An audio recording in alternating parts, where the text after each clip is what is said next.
The chase is on. Connor McDavid just became the fourth fastest player in NHL history to reach 1,000 points, and he's got 3 goals, 6 assists, 9 points in his last 3 games, so he's heating up, and the Oilers have a 4-game week this week. So if you're like me and you're facing him this week, you're definitely going to want to pay attention to this video and try to find some volume on the waiver wire just to try to compete. Now, with that said, let's find you those volume plays by looking at the schedule for Week 7. 46 games this week. The breakdown is similar to last week: 6 on Monday, 7 on Tuesday, 5 on Wednesday, 10 on Thursday, but then only 2 games Friday, 15 on Saturday, very heavy Saturday, and then 1 game on Sunday. That is Utah versus Toronto. So we will go over these teams with the best schedules. Only 3 teams play 4 times. You've got San Jose, Edmonton, and Utah. 2 of the 3 of these teams have a bunch of players that you can find on the waiver wire. Edmonton does not really have anybody, so we'll take a look at these 3 teams in detail. I also want to mention Philadelphia has these 2 Monday, Wednesday light night games, very difficult opponents. Colorado getting healthier, and obviously Carolina, a very good team. And then this easier game against Chicago is on that Saturday, so maybe not the best time to pick these guys up. However, they've got 2 light night games this week. They've got another 2 or 3 next week. And there is a goaltending situation that we have to talk about in Philadelphia, which we'll get to in the goaltending section towards the end of this video. Also want to mention that Buffalo has 3 games on 2 light nights, and 2 of these are pretty winnable games. This LA game is going to be a Wednesday night game on a relatively light night. They've got the 3-game road trip, so they're going to Anaheim on Friday. That's one of the 2 games played there, so you might be able to pick up some volume by grabbing somebody off of Buffalo. And then they've got this game against San Jose, who's not a pushover anymore, and we'll get into some of those ads as we move forward. But with that said, the worst schedules: Montreal, Seattle, New Jersey, Toronto, LA, Nashville, and Vancouver, all with only 2 games.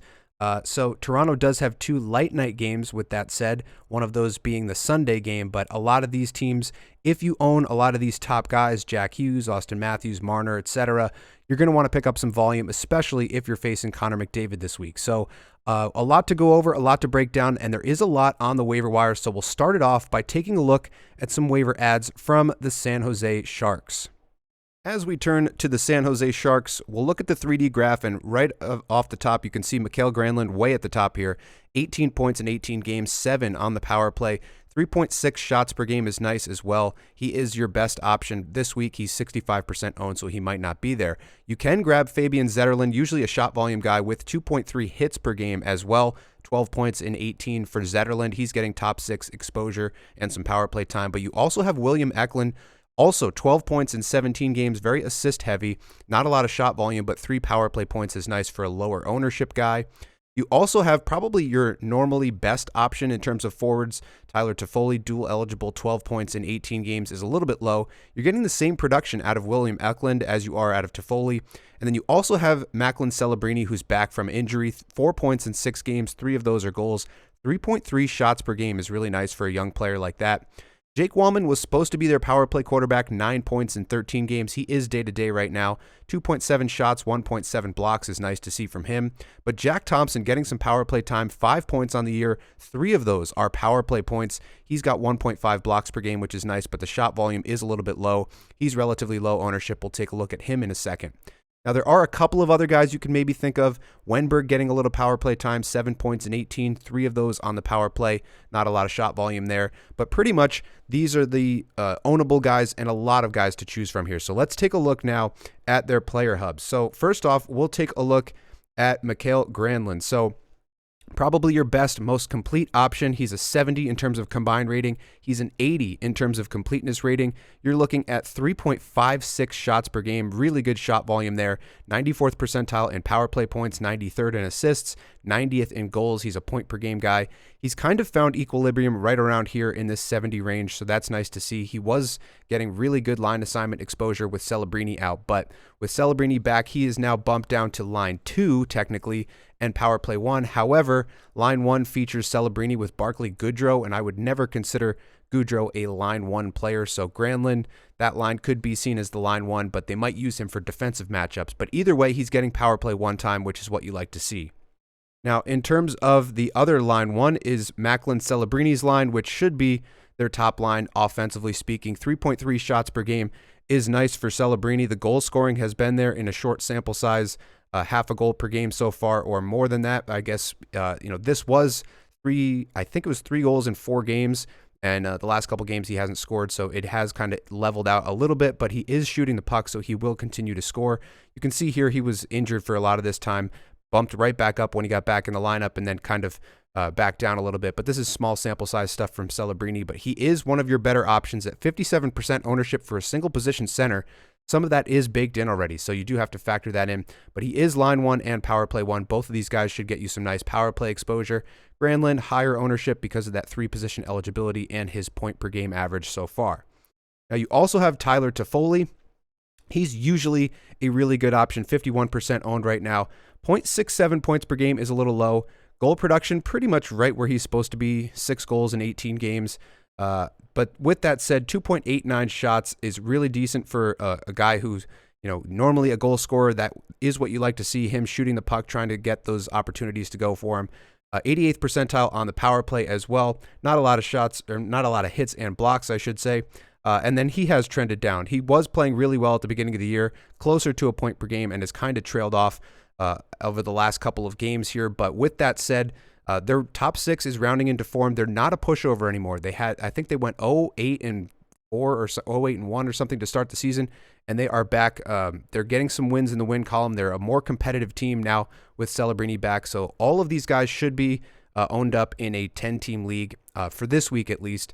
And if you can't get any of those guys, you can go to these depth guys. So you got Fabian Zetterlund at 25%, dual eligibility. That's nice to see. Most of these guys, you can see Granlund, Toffoli, Zetterlund, all multi-position eligible. That's nice. And then with Zetterlund, you're getting that hits exposure. So maybe a little bit better for a category league or a banger points league. 2.28 hits per game is nice. The blocks are pretty decent at 0.94 blocks per game. 2.28 shots is a little low. He has been around a 3-shot per game guy in the past, and he does get some power play exposure as well, so that's nice to see if you're trying to pick him up for this week. He does have 2 power play points in the 18 games, maybe not their feature on the power play, but 7 goals on the year is nice from a guy who is, kind of was a throw-in in that Timo Meier trade. He's been a really decent player for the San Jose Sharks, 90th percentile in terms of goals. You can see him on this trend graph rocketing up to this 56 number and kind of staying in this channel since then, bumping up a little bit in the last couple days as he did score a goal at Madison Square Garden the other night. And then if you can't get any of these guys, and there's a lot of guys here that you could potentially look at. William Eklund is your lowest ownership guy, maybe your deep league play, 10% owned, left wing, single position, but he's got 3 assists and a power play point and 7 hits in his last 2 games. So a little bit streaky. You can see him on the trending downward over the last couple of weeks and then bumping up over the last 2 games. So that's where that's coming into play. 0.71 point per game. Again, you're getting the same production basically out of Eklund as you would out of Toffoli, but you're getting him at 10% ownership. It is single position, but with that said, it's not bad at all if you're in a deep league and you're looking for a play here. Shot volume a little bit low, not a lot of hits and blocks to speak of, and the goal scoring isn't there. He's got 2 goals and 10 assists, 12 points on the year. So these are your forward options, but we do have a couple more defensive options because these guys, nobody wants exposure to this team, so you can find a lot available on the waiver wire. So we'll go over some of these guys as well. Jake Wallman was supposed to be their power play quarterback. He's day-to-day right now. No injury update on him this morning, but 7 points in the 4 games before he went out with that injury. He's 26% owned. He was a guy that was sneaky drafted in the late rounds of the draft and kind of paid some early value for you. The 1.69 blocks is nice. 2.69 shots is nice. The assist numbers, 93rd percentile there. 1.23 hits is okay. It's not the end of the world. You would expect a little bit more power play production from a guy like Jake Wallman, but with that said, he has been relatively complete thus far, and at 26% ownership, you could do a lot worse than that. Now, if you're in a super deep league and you're looking for a guy with some power play exposure, you're not going to find much better than Jack Thompson just because of the fact that he's getting those blocks, 1.55 blocks per game, and the power play numbers. He's got 3 of his 5 points on the power play. So getting a little bit of power play 1 time. I think he's listed on Daily Faceoff as power play 1. I did see him on power play 2 last game, but it doesn't really matter if he's going to be out there at all. on the power play. For 0 ownership guy, he should be factored in. And then with that said, if you're not looking for power play exposure, if you're just looking for hits and blocks, which you should be on a volume week like this, Mario Ferraro, 2.67 hits, 2.06 blocks per game. He's going to be your hits and blocks specialist for this week. Only 4% owned. So a guy who's done this in the past. He's been really good at this last year and previous years. Kind of taking a little bit of a dip in terms of the raw numbers in terms of hits and blocks, but he is still really good for those 93rd, 94th percentile respectively. This is going to reflect the lack of offensive production, but not necessarily the hits and blocks floor that you will get from Ferraro. So a ton of options off of San Jose. Most of these guys should be available. At least the lower ownership guys should be available in your leagues, and there's a lot to choose from this week. Up next, we've got the Edmonton Oilers. Obviously, they're going to be led by McDavid and Draisaitl. I hope you're not playing either of them this week. McDavid, 1.4 points per game is a little bit low for him. He obviously has more left in the tank. And then 3.7 shots is really nice for him. Draisaitl, 1.3 points per game. He's got a little bit left in the tank in terms of power play points, only 4 on the season. But both of those guys are leading the way, and they're way above everybody else on this graph. So you can see here, there's 3 defensemen bunched up here. We'll go over a couple of these kind of cut off there, but Darnell Nurse, shots, hits, and blocks, 2.5 shots, 1.9 hits, 1.8 blocks per game. He's 59% owned, so if he's available, definitely go out and scoop him up this week. You've got Ekholm, he's 85% owned up, so he's not going to be there for you, but 2.7 shots, 1.3 blocks per game. Evan Bouchard still hasn't quite gotten going, 10 points in 17, 2.7 shots, 2.1 blocks is nice, but we do need to see more out of him. He's 99% owned. Zach Hyman still slowly coming together, 2.5 shots, 1.1 hits per game, only 7 points in 17. You also have Nugent Hopkins. No idea why he's 80% rostered, only 1 goal in 17 games. Shot volume is low, no peripherals. I don't understand why his ownership is so high. I'm getting ready to drop him in my league. You also have Brett Kulak, who we'll talk about, 4 points in his last 4 games, 1% owned, 7 points in 17, and then he's got 1.3 blocks per game, which is basically the only thing ownable outside of that production. In terms of forwards, Jeff Skinner, he is relatively owned up at 46%, but if he's available, only 6 points on the season. Arvidsson, only 5 points on the season, but 2.4 shots per game. He's still yet to get going and yet to find chemistry with some of these guys, but not a whole lot else in terms of guys who have been producing. So you have Vasily Podkolzin, we'll go over him in a minute, 1% owned. 2.35 hits per game is the only real reason to own him, and that line assignment with Draisaitl. So that's pretty much all you've got on here. There's not a whole lot to choose from in terms of Edmonton owns. They're kind of like Toronto in that respect, but we will cover Arvidsson. He's been a favorite of mine for a while now. He hasn't gotten going yet. 2.38 shots per game is not bad considering that he's missed some time, but he is day-to-day right now, and in the absence, they've put in Corey Perry on that second line, so keep that in mind if you're looking for him, but not a whole lot in terms of he's under a shot per game, no hits or blocks, and he's really got nothing going offensively either. So Arvidsson, this is one of those plays where you're hoping to get out in front of his boom. He hasn't done anything yet, so if you can get out in front of it, he's dual position eligible, 20% owned. This would be the opportunity to grab him with that line assignment. That could be beneficial, but same type of line assignment for Vasily Podkolzin. And again, what you're getting with him is that hits coverage. So 89th percentile there, nothing else to speak of. Again, only 3 points in 17 games, so it's abysmally low, but they need to do something to find some additional goal scoring. The reason why Jeff Skinner isn't on this list, he's been listed as line 4, 6 points in 17 games. He's been getting a little bit more of a line assignment with the middle 6 guys, but hasn't done much with it. That's why I would think Arvidsson coming back into the lineup would do a little bit better there. But with all that said, the defenseman ad this week, Brett Kulak, 4 points in his last 4 games, 2 goals, 2 assists. You're getting decent blocks coverage here, 1.29 blocks per game. Shot volume low, everything low, not getting power play time. But he does have a couple goals here, and at one point in the season, he was tied for the team lead in goals, which is kind of crazy to think about for Brett Kulak. So again, not a whole lot on the waiver wire. This is not going to be a team I'm going to be taking a lot of guys off of. The only guy I personally would like out of this list is Arvidsson. I've gone to him before. I could potentially do it again, but he hasn't quite gotten going again. So keep that in mind as you're planning out your ads for the week. As we turn to Utah, there's a lot more to choose from. You can see that here on the 3D graph. At the top, getting kind of cut off, you have Clayton Keller, 15 points in 17 games, 2.5 shots per game. Little underwhelming, but kind of in his wheelhouse. You also have Dylan Guenther, who's our #1 ad, 14 points in 17 games, 7 goals, 7 assists, 5 power play points, 2.5 shots per game. 54% owned, single position right wing. You also have Logan Cooley, who's on this list, 32% owned, 12 points in 17, a little bit lower in the shot volume. You've got Nick Schmaltz at 12 points in 17, shot volume around the same, 3 power play points, no goals for Nick Schmaltz. We'll get into that in a second. And as we look for some other ads, there's a couple of other guys that we can take a look at. We'll spin it around this way to try to see if there's anybody else. Here's Kesselring, the defensive ad for this week, 9 points in 17 games, 1.5 hits, 1.8 shots per game, and he's getting it going the last couple games. We'll get into that.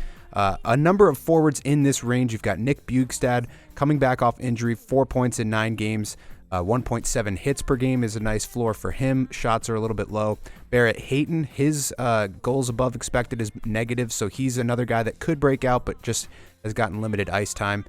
So with that said, you've got Matthias Michelli, usually a power play merchant, not getting the power play numbers, 9 points in 17 this year. You've also got Lawson Krause, 4 points in 17, very underwhelming for him, but he gets you hits, 1.9 hits per game. Jack McBain, we're going to talk about, 2% owned, 7 points in 17 games, 2.8 hits per game. So a little bit better offensive numbers for him. You've got Alex Kerfoot, who is technically centering the top power play unit right now. He's relatively available. And then there's a number of other guys. Over here, you've got Liam O'Brien way down in the right corner, usually a shots and hits guy. He did break out in the beginning of the year, but he hasn't necessarily done anything offensively since then. So not a whole lot in terms of guys on the waiver wire for forward hits and blocks options, but there are a number of guys to choose from. And so we'll start it off with Dylan Guenther. You know what you're going to get out of him. Really good goal scorer, but you can see here on the trend, it's a lot of up and down. So up, down, up, down.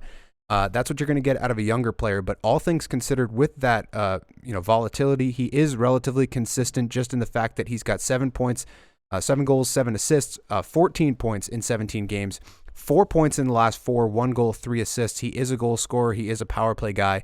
So you're going to get that exposure through him. 54% owned, so he might not be there for you. And if he's not there for you, one of the guys that I usually like to go to, Nick Schmaltz. No goals on the season, 3.5 below expected. He should break out any minute now. You can see him trending downward here just because of the lack of goals, no hits coverage to speak of, but the assists are there. So 12 assists in 17 games is really good, which is why he's 95th percentile there. If he had even a couple of goals, he would probably be close to a point per game guy. He is dual eligible, which is nice, at 21% ownership. He's top line right now with Bjugstad. So we'll get to Bjugstad in a second, but he is playing top line. He does get some power play time here and there. The power play numbers, 0.18 power play points per game, 81st percentile there. So you're getting decent exposure, and he's a guy who should be breaking out any day now. The shot volume, I'd like to see a little bit higher to confirm that he's about to break out in terms of goal scoring. But if he can start to score any amount of goals, he should be close to a point per game guy. You also have Logan Cooley, who I view as more of a power play option, but he doesn't necessarily have the power play points to back that up. 2 shots per game, right around the same as Schmaltz. The assist numbers are a little bit lower than Schmaltz, 9 assists in 17 games, but 12 points. So you're getting 12 points in 17 out of both of those guys. Logan Cooley a little bit higher owned, which is why I would prefer Schmaltz with the dual position eligibility and the lower ownership. But you are getting some power play exposure, and Cooley did score, I believe, last night. So a little bit of a sign of life from him, but he's a very skilled player. Again, young, so kind of up and down. This is more down just based on where he started, kind of in this range, popped up and then back down a little bit over the past couple of games, but again, did score last night. You also have a guy who I wanted to touch on, and that is Jack McBain for the hits coverage. 2.76 hits per game on the season, 3 hits per game over his last 7 games, 21 hits in that span, 4 points in those 7 games as well. So he's a guy in that middle 6 area, maybe bottom 6 even, but he is going to get you that hits floor, and then he has been producing relatively well for a guy who's only 2% owned. So if you're looking for the hits coverage and you're in a deep league, this would be your best option. You also have Nick Bjugstad coming back off injury. He's top line center with that hits coverage. So you're getting a little bit better line assignment. 1.67 hits per game is a little bit lower than McBain. So if you're just looking for the raw numbers, you go with McBain. If you're looking for the line assignment and exposure to those top players, you're going Bjugstad.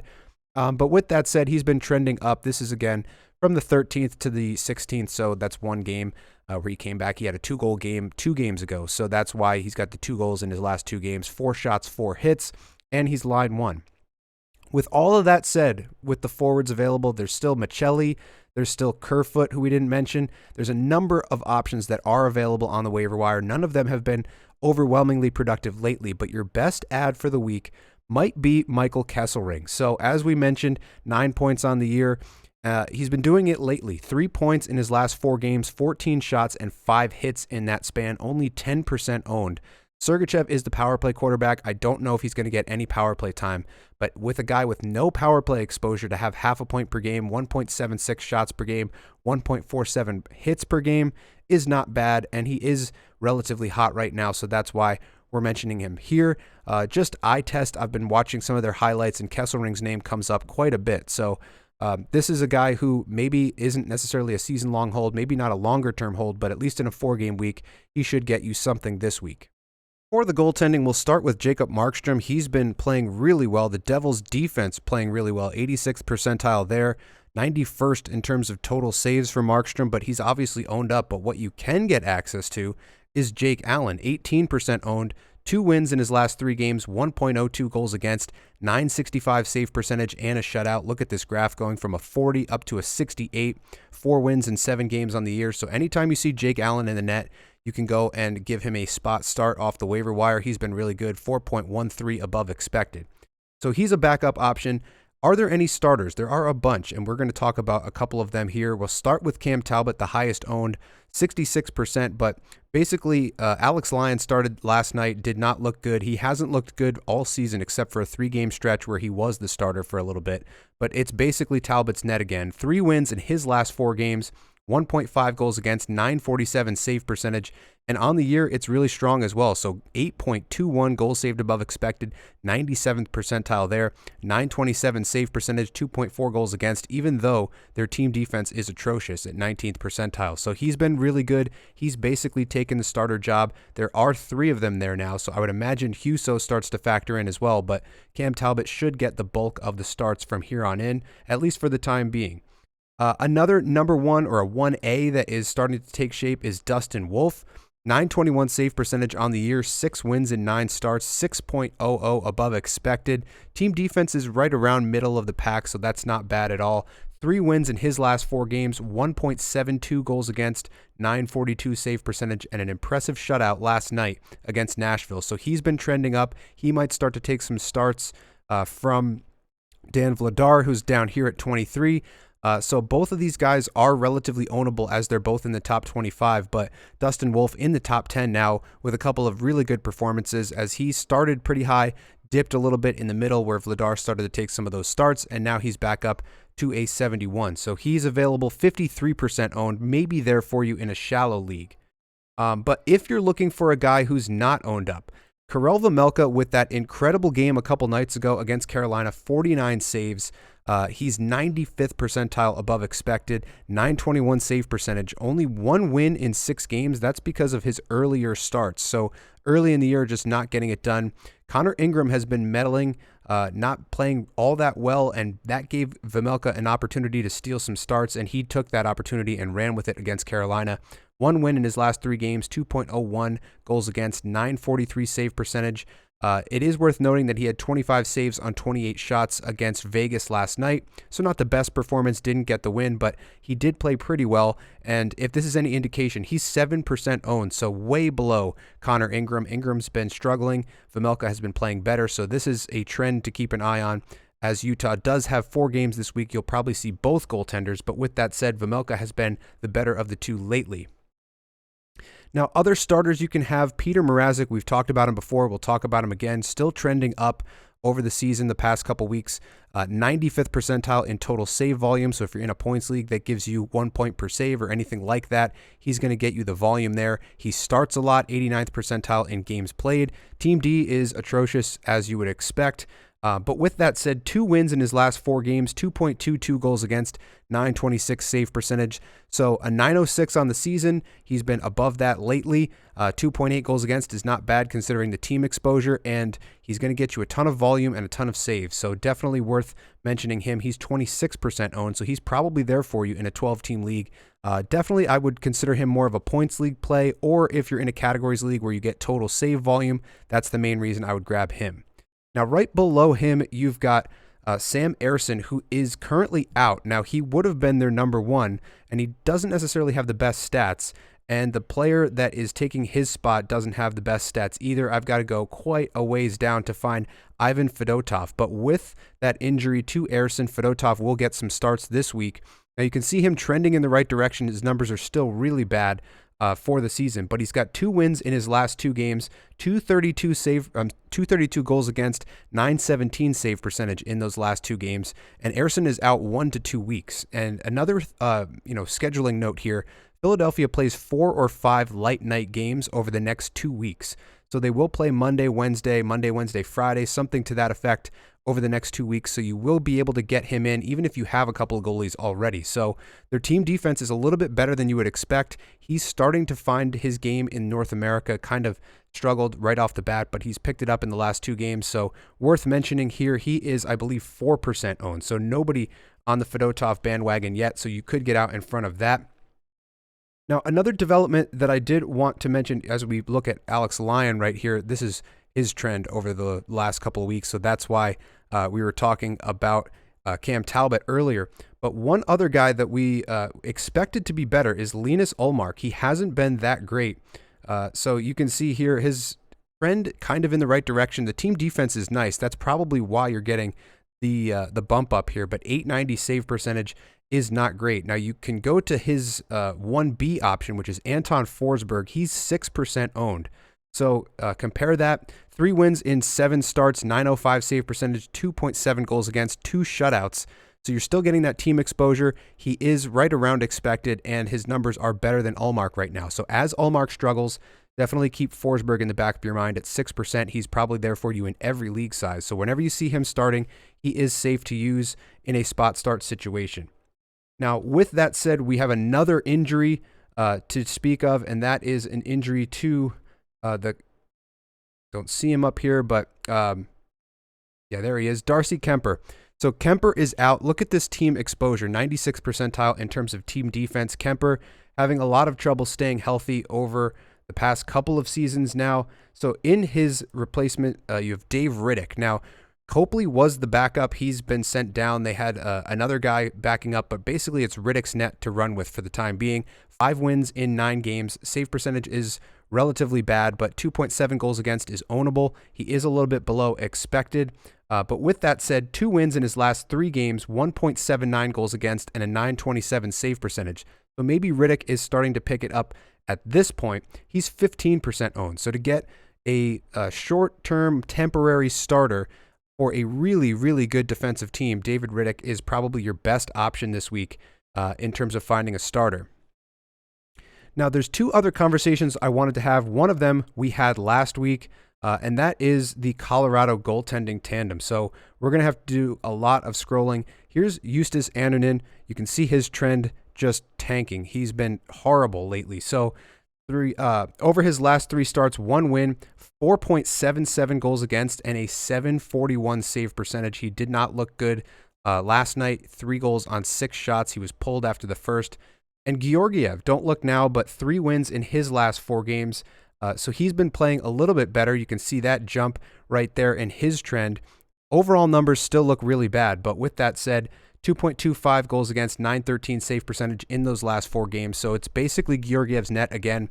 If you floated a trade offer for Georgiev earlier, that might be paying off at this point, as they just got Nichushkin back, they got Miles Wood back, they got Jonathan Drouin back. They have Taves healthy again, so they're getting healthier. Georgiev's starting to round into form, and if you own Annunen, now's the time to drop him. He's been really bad over the last couple of weeks, and it's not looking like he's going to take the net over at this point. So that was a bet I placed early on in the season that did not pay off. Another conversation we have to have is the Anaheim goaltending. So Lucas Dostal was top 5 in terms of the goalie hub earlier in the season. You can see him here at a 78. That would put him right about 3rd at this point, right around where Markstrom is. But he's been trending downward over the last couple of games. So no wins in his last 5 starts, 3.8 goals against, 889 save percentage. On the year, it looks great. 11 goals saved above expected, one of the best in the league at that metric. And then total save volume, because of this team defense, is really high. But with John Gibson back, Gibson's got 2 wins in his last 2 starts. He had 4 goals against, 21 saves on 25 shots, and 840 save percentage against Detroit last night. So not the best start there. But the previous game, 2 goals against, 38 saves on 40 shots, 950 save percentage for John Gibson, who is way further down here. So small sample size for Gibson. We're not necessarily going to take too close of a look at him. But with all that said, Gibson could be the guy that you could roll with at this point, now that Dostal is going to lose some starts with that 0 wins in 5 games. And Gibson is only 18% owned at the time of recording this. So he is available. Dostal might be a lot higher than that, and he's trending downward. So wanted to mention that. Here's John Gibson. We'll take a quick look at his file. There's no trend because he just came back. He's got his first 2 games under his belt. So he might actually improve as he starts to get a couple more starts under his belt. But he did have a really good first game against Columbus. Second game, not as good, but just wanted to bring this to your attention as we were looking for starters. This could potentially help you out. There's a couple of guys that we talked about. Also, just want to quickly mention Devin Levi. Hasn't had the best numbers on the season, 870 save percentage, 3.9 goals against, 2 wins in 6 games, but UPL is out right now, so they will probably run to him for at least a game or 2 in the absence of UPL. So just wanted to mention that quickly. The team defense is not bad at 55th percentile. So a couple of options for you there. Hope you got something good out of this video, but that's going to do it for this one. Let me know who you've got your eye on for week 7 in the comments below. I need some help. I'm kind of still middling. I've climbed up to 6th in my main money league, but definitely need some more help. So leave those comments in the comments section below. Thank you again. And as always, I'll see you in the next one.